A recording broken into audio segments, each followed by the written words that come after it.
This is a catastrophe. My shaving pile is burning and my compost pile is starting to burn. Shoot, what am I gonna do? Hey guys, welcome to Big Dave's Farm Life. On today's episode, we had a fire get out of hand. So this is the site which it happened. This is about a week later. There is two things that have changed about the area. I put that hay bale here and I spread out this hay over the shaving pile. Sawdust pile. So this is the sawdust pile that caught on fire, and I did save about half of it.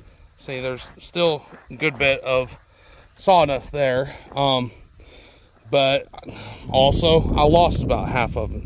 So towards the end of the episode, we are going to go over what I think happened, how it caught on fire, and I'm going to give y'all some tips on having fires yourself.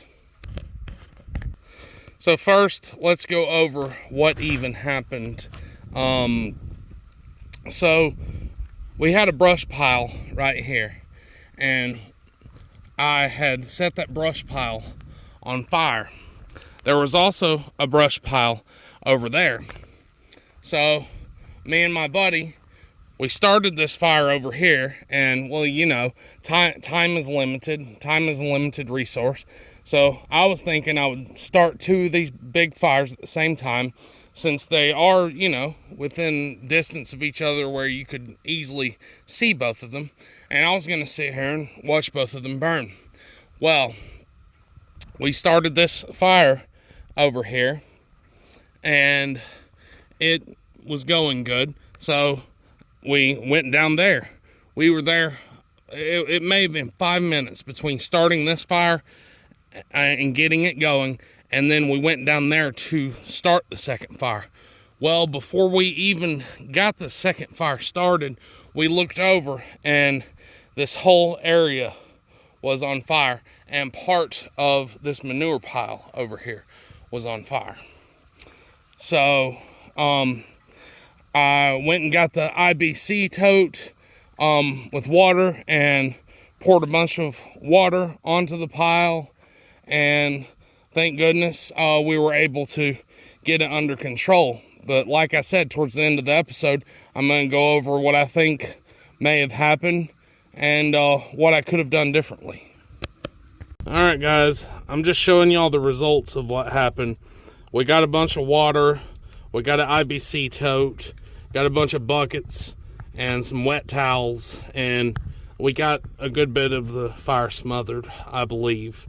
It could have burnt all my shavings, and it could have burnt all my compost pile potentially, but we saved most of it. So you know what, it could have been worse. I was only intending to burn this brush pile, but we burnt probably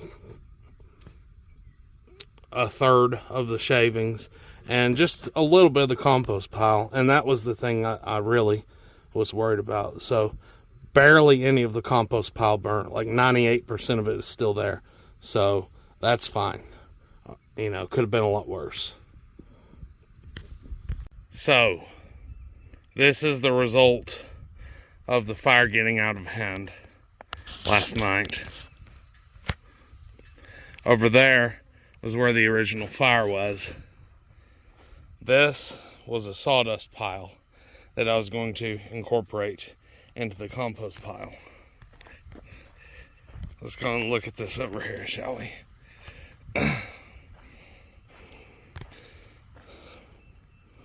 This burnt up pretty good.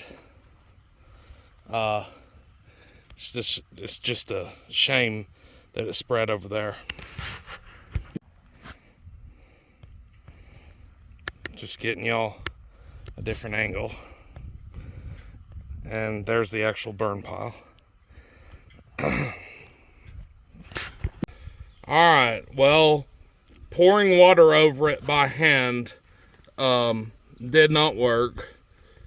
A wet towel did not work, and trying to let it burn out overnight and smother itself since it's sawdust, well, that didn't work either. So I guess what we're going to do is rake all the smoldering stuff into a pile, bring my IBC tote over, and put 270 gallons all on that one pile. So wish me luck.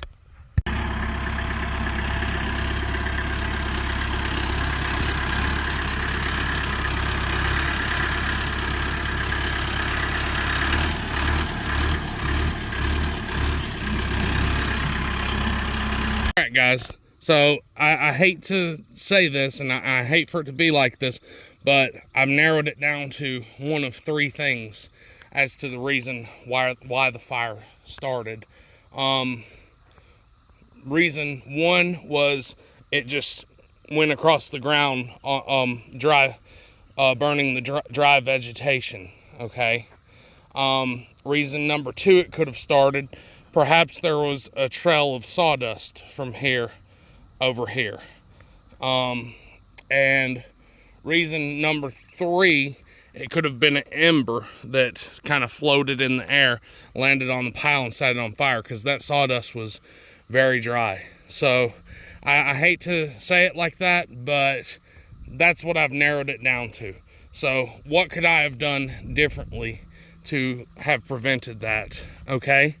Well, I could have had the brush pile much farther away, and I did bush hog around it, but I also could have wetted down the area around it. So that's what I should have done differently, and I will learn from that in the future, and I'll show you what I got going on up there to help with that. Thanks for coming to Big Dave's Farm Life. On today's episode, we kind of talked about the fire that got out of hand. We went over the reasons of why it may have started. I gave y'all some tips about having your own fires safely.